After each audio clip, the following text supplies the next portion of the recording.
Founding Brothers: The Revolutionary Generation by Joseph J. Ellis. In this book, Ellis narrates and analyzes the stories of 7 prominent politicians of the time after the American Revolution, while relating their stories and actions to the solidification of America as not only an independent nation, but a prosperous one. Through the cumulative analysis of the long-term and short-term effects of the legendary duel between Alexander Hamilton and Aaron Burr, Thomas Jefferson's infamous dinner party, Benjamin Franklin's attempt to compel Congress to address the issue of slavery, James Madison's quest to end Franklin's efforts, George Washington's precedent-setting farewell address, and John Adams's famous friendship with Thomas Jefferson, Ellis conveys the improbability of the successful creation of America as an independent nation. This analysis leads to Ellis's thesis, where he emphasizes the conflicts between the rights of states and the power of a strong centralized federal government created by the Constitution, how leading politicians at the time displayed those conflicts, and how those conflicts not only contributed to America's current prosperity, but also detriment.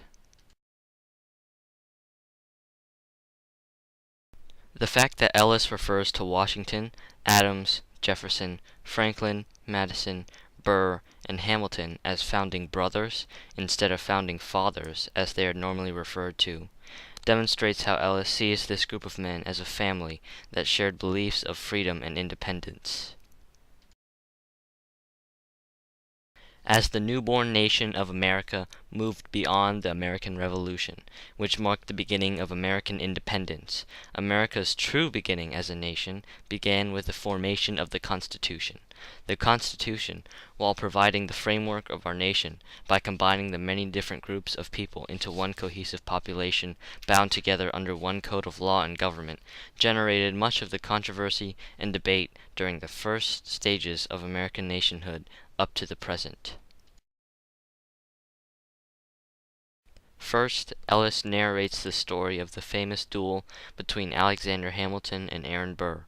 However, Ellis goes beyond just telling the exciting story of this duel and emphasizes the events before and after the duel to highlight the closeness of these politicians. Hamilton and Burr's continual insults toward one another ever since the conflicts between Federalists and Anti-Federalists erupted were strictly political, not personal. Since Burr and Hamilton both knew each other very well, they both understood the importance of their political reputation and honor. So once the exchange of insults, which Hamilton considered political while Burr found it personally offensive, reached a limit, Burr challenged Hamilton to a duel. Where Ellis does narrate the actual duel, he accentuates his desire to discover the historical truth behind the controversial, highly questioned missing seconds of the duel, where Burr and Hamilton fired their weapons. Of the accounts of these missing seconds by Burr and Hamilton's loyal associate Nathaniel Pendleton, Ellis believes Burr's account to be the most believable, as depicted in the following clip from the PBS series American Experience. At Burr.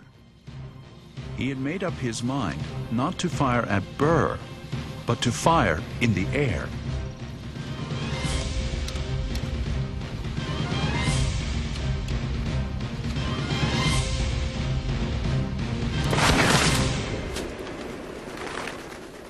Another one of Hamilton's political enemies, Thomas Jefferson, held a friendly dinner on June 20th, 1790, in order to resolve disputes between Hamilton and James Madison, which were deeply rooted in their differing economic and political plans for the future of the United States. To analyze Hamilton's and Madison's disputes, Ellis again uses hindsight to elaborate on each of their unique personalities, which heavily contribute to their points of view. Madison, a strong supporter for states' rights, believed that the economy should also benefit the states more than the federal government. Hamilton, on the other hand, greatly supported a strong centralized federal government and believed that the federal government should control most economic power. Despite the fact that political parties had not been formed yet, since this dinner was held during the Washington administration, the polarization of the American political scene had already begun. To transition into the next chapter, Ellis emphasizes the political divergence specifically over the issue of slavery. Tracing back to the creation of the Constitution, the delicate issue of slavery single-handedly determined whether or not the Constitution would be ratified. The South threatened to not join the Union had it restricted slavery or the slave trade. Therefore, the North placed a clause in the Constitution that prohibited Congress from passing laws that abolished or restricted the slave trade until 1808. Benjamin Franklin took action against this clause through his support for abolition and presented it to Congress using the necessary and proper clause as justification. However, James Madison made certain that amendments regarding slavery were not made. Ellis concluded that Madison's actions against abolition did not signify his support for the South. Rather, being a supporter of strong state governments, he tried to stop the talks of abolition in the House of Representatives to set an example of a weaker federal government. This ties back to Ellis's thesis of state versus federal powers. Madison's precedent of silence, the name of the chapter, on slavery lasted for many years after 1808 because of Congress's inability to decide on a compromise between slavery and abolition. Congress's inability to compromise exposed growing rifts between politicians who distinguished themselves not only by party but by regions, which eventually evolved into the Civil War. Washington's farewell address, while it established several political precedents, it mainly concerned the necessity of national unity in order to survive the early stages of nationhood. His first aim was to make the growing political rifts more narrow due to his firm belief that a divided government could not operate effectively, especially due to America's fragile new status as an independent nation. Next, Washington aimed to remind all citizens of the importance of national unity if America were to survive as an independent nation. Ellis constructs a theory, which provides an alternate explanation to Washington's voluntary departure from the presidential seat after only 8 years.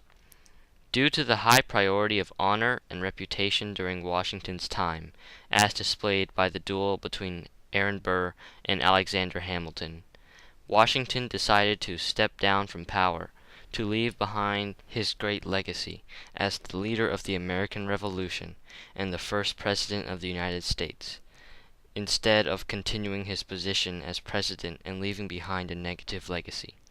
Washington understood his physical and mental limits and believed that continuing to lead this country would cause its detriment, which further supports Ellis's theory.